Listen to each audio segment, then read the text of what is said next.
सभी दोस्तों को नमस्कार। स्वागत है आपका गॉड ऑनलाइन क्लासेस में। दोस्तों, आज की इस वीडियो में हम भारतीय संविधान के अंतर्गत राज्य के नीति निर्देशक तत्वों के बारे में चर्चा करेंगे।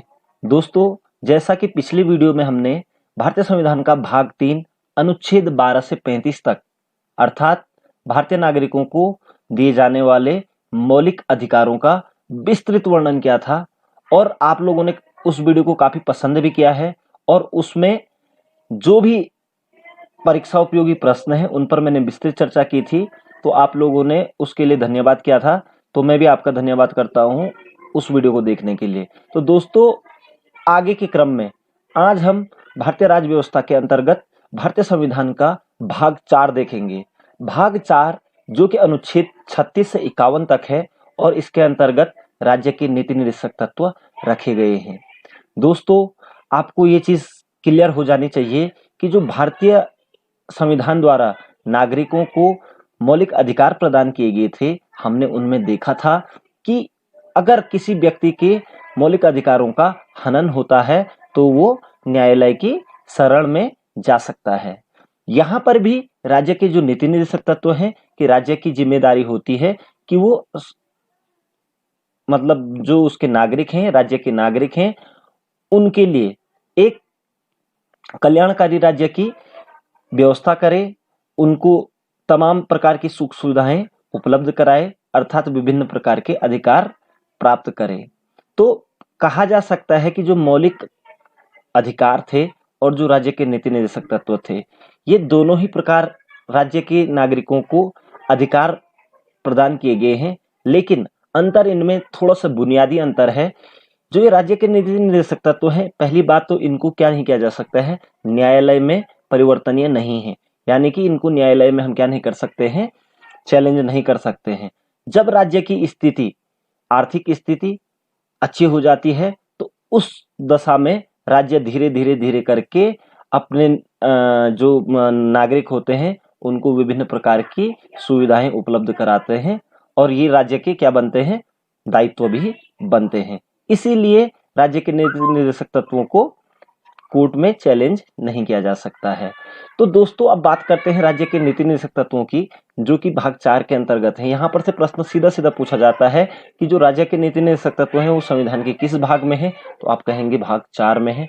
कौन से अनुच्छेद 2 में है, तो भाग 4 के अंतर्गत अनुच्छेद 36 से 51 तक है। तो यहाँ पर से एक प्रश्न बनता है दोस्तों, ठीक है। दूसरी चीज, हमने भारतीय संविधान के विभिन्न स्रोतों को देखा था और देखा था कि कौन सा स्रोत किस देश के संविधान से लिया गया है, ठीक है। इससे पहले हमने नागरिकता देखी, तो नागरिकता का जो प्रावधान था वो ब्रिटेन की संविधान से लिया गया था। इसी प्रकार से हमने उसके बाद हमने देखा था मौलिक अधिकारों को, तो मौलिक अधिकारों को हमने देखा तो मौलिक अधिकार कहाँ से लिए गए थे, यूएसए के संविधान से लिए गए थे। इसी प्रकार से जो आज भाग 4 आ रहा है राज्य के नीति निर्देशक तत्व, ये राज्य के जो नीति निर्देशक तत्व हैं ये आयरलैंड के संविधान से लिया गया है दोस्तों। तो आप इसको याद रखेंगे, आयरलैंड के संविधान से लिए गए हैं भारत संविधान के राज्य के नीति निर्देशक तत्वों को, ठीक है। तो प्रश्न बहुत ज्यादा पूछा जाता है कि राज्य के नीति निर्देशक तत्व किस देश के संविधान से लिए गए हैं, तो आप कहेंगे आयरलैंड के संविधान से। तो आइए आज जानते हैं अनुच्छेद 36 से 51 के बारे में राज्य के नीति निर्देशक तत्वों में, ठीक है दोस्तों। तो दोस्तों, जो अनुच्छेद जो 36 है, सबसे पहले तो इसके तहत क्या किया गया है कि राज्य के नीति निर्देशक तत्वों की परिभाषा दी गई है, ठीक है। राज्य के नीति निर्देशक तत्वों की परिभाषा कुछ इस तरीके से कह सकते हैं कि राज्य एक कल्याणकारी शासन की व्यवस्था करेगा, ठीक है, यानी कि जिससे कि राज्य के नागरिकों को ज्यादा बेहतर से बेहतर सुविधाएं मिल सके। तो राज्य के नीति निर्देशक तत्वों की परिभाषा जो दी गई है वो पहले ही अनुच्छेद में दी गई है, अनुच्छेद 36 में। तो आपको ये याद हो जाना चाहिए कि नीति निर्देशक तत्वों की परिभाषा किस अनुच्छेद में दी गई है, तो अनुच्छेद 36 में। उसके बाद दोस्तों, यहाँ पर ही अनुच्छेद 37 को मैं इससे पहले भी डिस्कस कर चुका हूँ कि अनुच्छेद 37 में यही बात की गई है कि राज्य के नीति निर्देशक तत्वों को क्या नहीं किया जा सकता है, न्यायालय में चुनौती नहीं दी जा सकती है, ठीक है। जबकि मौलिक अधिकारों को चुनौती दी जा सकती है, लेकिन राज्य के जो नीति निर्देशक तत्व हैं उनको अगर राज्य लागू नहीं भी करता है तो उस कंडीशन में इसको हम क्या नहीं कर सकते हैं, न्यायालय में चुनौती नहीं दे सकते हैं। तो आप सिंपल शब्दों में ये भी कह सकते हैं कि नीति निर्देशक तत्वों को लागू करने के प्रावधान दिए गए हैं कि किस कंडीशन में लागू होंगे, कहाँ नहीं होंगे, और कोर्ट में चैलेंज नहीं किया जा सकता है और क्यों नहीं किया जा सकता है। इसके संबंध में अनुच्छेद 37 में कहा गया है कि राज्य के नीति निर्देशक तत्वों को न्यायालय में चैलेंज नहीं किया जा सकता है। तो आप 36 और 37 आपको क्लियर हो चुका है कि 36 में ये कहा गया है कि राज्य के निर्देशक तत्वों की परिभाषा दी गई है और 37 में उनको लागू करने की का प्रावधान किया गया है। ठीक है। अब जो मेन जो राज्य के जो नीति निर्देशक तत्व हैं वो 38 से शुरू होते हैं दोस्तों। ठीक है। अनुच्छेद जो 38 कहता है वो लोक कल्याणकारी राज्य की स्थापना की बात करता है कि जो राज्य का दायित्व होगा वो लोक कल्याणकारी राज्य की स्थापना करना होगा और इसके अंतर्गत सामाजिक व्यवस्था बनाना और भारतीय नागरिकों को सामाजिक, आर्थिक एवं राजनीतिक न्याय प्रदान करना है। ठीक है। तो अनुच्छेद 38 को आप सिंपल याद रखेंगे कि राज्य की यह व्यवस्था होगी कि वह प्रत्येक भारतीय नागरिक को सामाजिक, आर्थिक और राजनीतिक न्याय प्रदान करेगा। ठीक है। समान रूप से भारतीय नागरिकों को सामाजिक, आर्थिक और राजनीतिक न्याय प्रदान किया जाएगा। ठीक है दोस्तों। उसके बाद अनुच्छेद 39 में एक बहुत अच्छी बात की गई है कि समान कार्य के लिए समान वेतन देने का प्रावधान राज्य करेगा। दोस्तों यहाँ पर एक चीज आपको समझना होगा कि विभिन्न प्रकार के लोग होते हैं, जैसे पुरुष हो गया, महिलाएं हो गई, या फिर अलग अलग जातियों के लोग हमारे देश में हैं, अलग धर्मों के लोग हैं। तो अगर वो एक ही प्रकार का काम कर रहे हैं तो उन्हें एक ही प्रकार का वेतन प्रदान किया जाएगा। ठीक है ना दोस्तों। तो समान कार्य के लिए समान वेतन, ये बहुत ज्यादा पूछा जाता है अनुच्छेद 39। ठीक है, कि समान कार्य के लिए समान वेतन देने का प्रावधान किस अनुच्छेद में है, तो आप कहेंगे अनुच्छेद 39 में है। ठीक है। और 38 में आपने क्या पढ़ा था कि राज्य का यह दायित्व होगा कि वो नागरिकों को समान सामाजिक, आर्थिक और राजनीतिक न्याय प्रदान करे।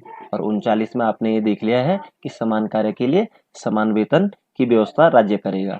उसके बाद दोस्तों अनुच्छेद 40 बहुत ही ज्यादा इंपॉर्टेंट है। यह महात्मा गांधी की एक सोच पर ये अनुच्छेद यहाँ पर डाला गया है। महात्मा गांधी चाहते थे कि सत्ता का विकेंद्रीकरण हो। ठीक है ना। तो इसके तहत अनुच्छेद 40 में ये बात कही गई है कि ग्राम पंचायतों का निर्माण किया जाए ताकि विकास कार्य गांव के अंतिम छोर तक भी पहुंचे। ठीक है ना। तो ग्राम पंचायतों का निर्माण करने का प्रावधान कौन से अनुच्छेद में किया गया है, तो अनुच्छेद 40 में किया गया है। तो दोस्तों आपको क्लियर होता जा रही है बातें। तो ये इंपॉर्टेंट है अपने आप में कि ग्राम पंचायतों का निर्माण कौन से अनुच्छेद में है, अनुच्छेद 40 में। उसके बाद दोस्तों अनुच्छेद 41 भी एक बहुत महत्वपूर्ण है और इसके ऊपर कई तरह से राज्य सरकारें काम भी करती हैं और ये कहा जाता है कि आगे भी करेंगी। तो इसमें क्या कहा है अनुच्छेद 41 में कि कुछ दशाओं में नागरिकों को काम पाने का, शिक्षा पाने का और जन सहायता प्राप्त करने का अधिकार राज्य सरकार का दायित्व है।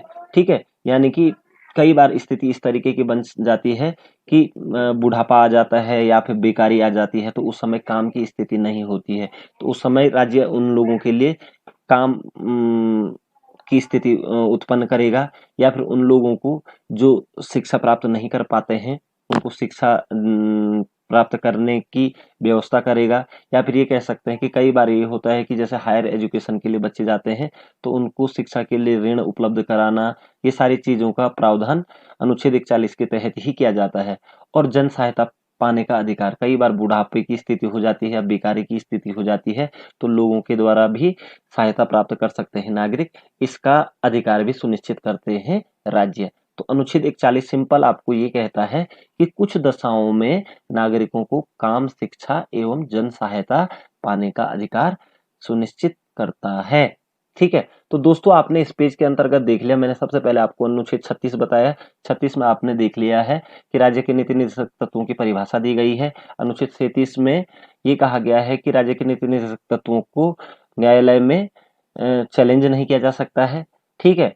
उसके बाद अनुच्छेद 38 राज्य के लोक कल्याणकारी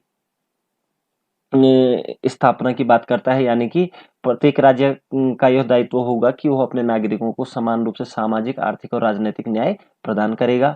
अनुच्छेद 39 में राज्य का यह कर्तव्य है कि वह समान कार्य के लिए समान वेतन नागरिकों को मुहैया कराएगा। और अनुच्छेद 40 ये कहता है कि प्रत्येक राज्य का यह दायित्व होगा कि वो अपने राज्य में ग्राम पंचायतों का निर्माण करेगा। ठीक है, और उसके अलावा अनुच्छेद 41 में हमने देखा कि कुछ विशेष अवस्थाओं में, कुछ विशेष दशाओं में नागरिकों को काम, शिक्षा और जन सहायता पाने का अधिकार सुनिश्चित किया गया है। तो आशा करता हूं कि आपको ये समझ में आ गया होगा। अब देखते हैं अनुच्छेद 42। अनुच्छेद 42 के तहत काम की न्याय संगत और मानवोचित दशाओं का तथा प्रसूति सहायता का उपबंध किया गया है।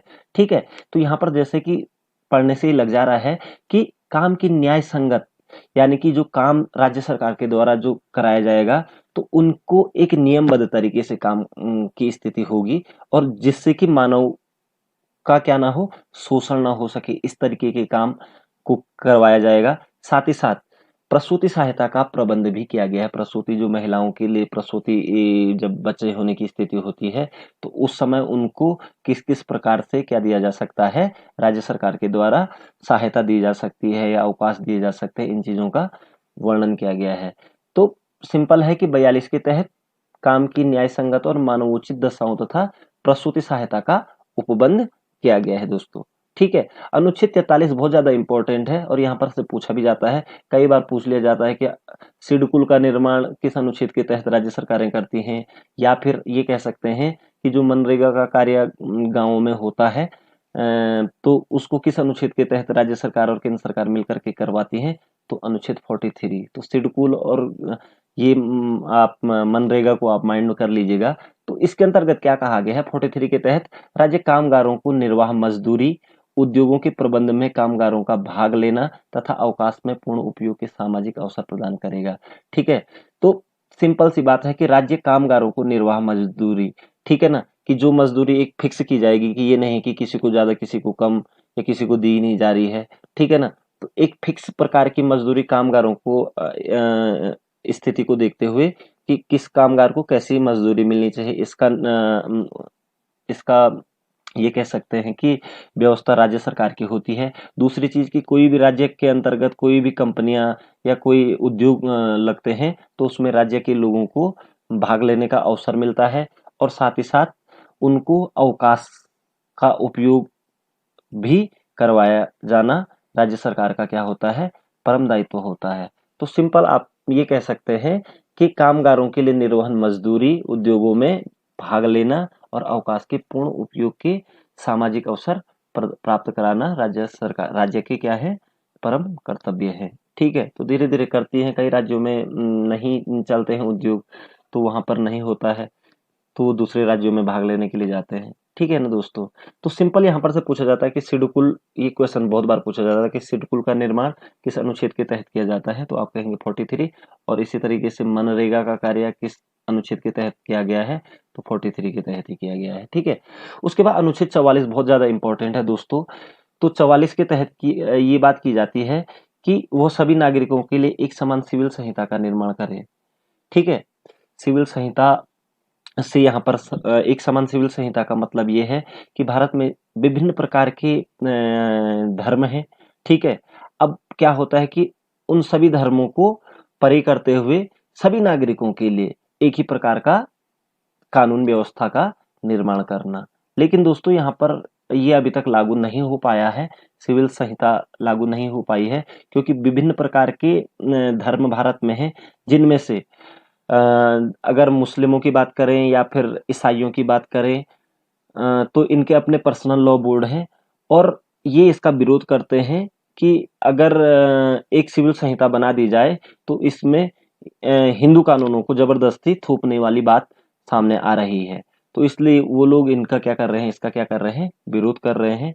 ठीक है, जैसे कि अभी ट्रिपल तलाक का मामला आया था, तो उनको क्या था, ये वहां पर ट्रिपल तलाक देने की व्यवस्था थी, लेकिन अभी व्यवस्था को खत्म कर दिया गया है।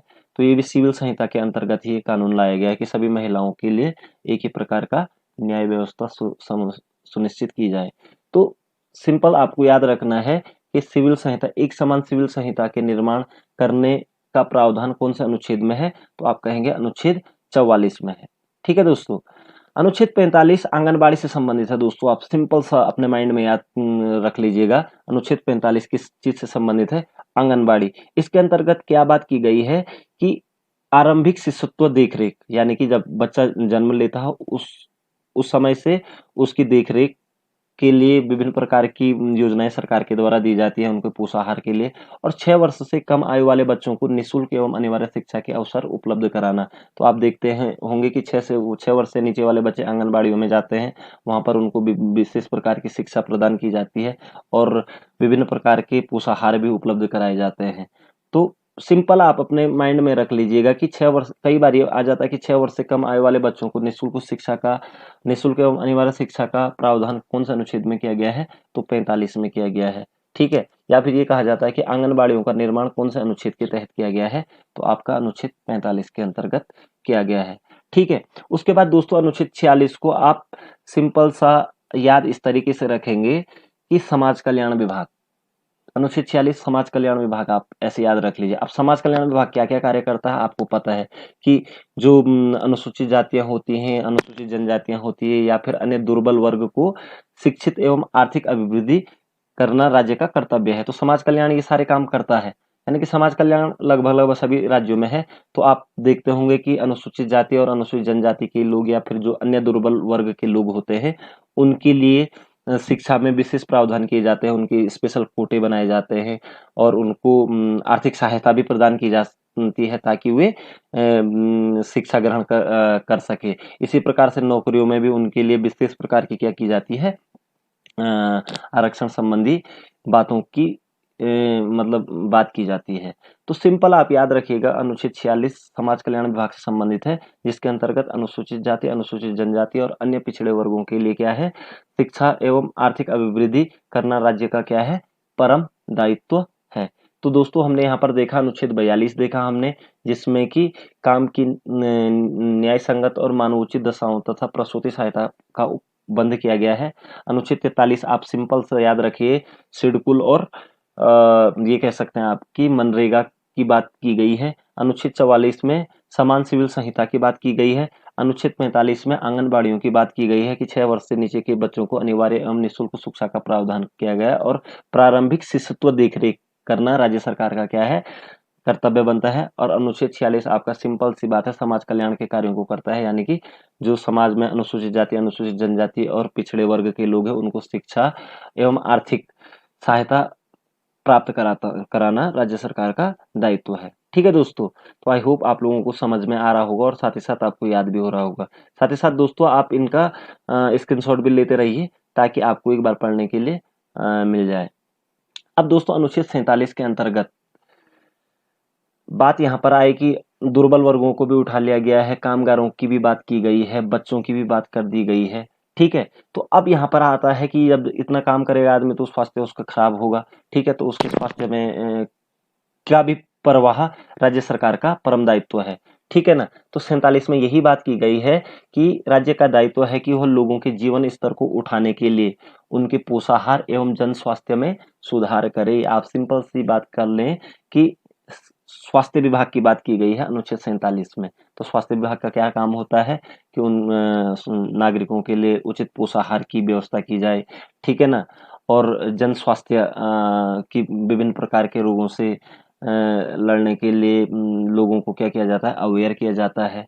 ठीक है, तो सिंपल याद रखेंगे अनुच्छेद 47 स्वास्थ्य विभाग की बात की गई है और इसमें लोगों के जीवन स्तर को उठाने और उनके पोषाहार एवं जन स्वास्थ्य में सुधार करने की बात की गई है। तो प्रत्येक राज्य में हॉस्पिटल्स खोले जाते हैं, प्रारंभिक स्वास्थ्य सामुदायिक केंद्र खोले जाते हैं, जिसके तहत ये सारी चीजें की जाती हैं।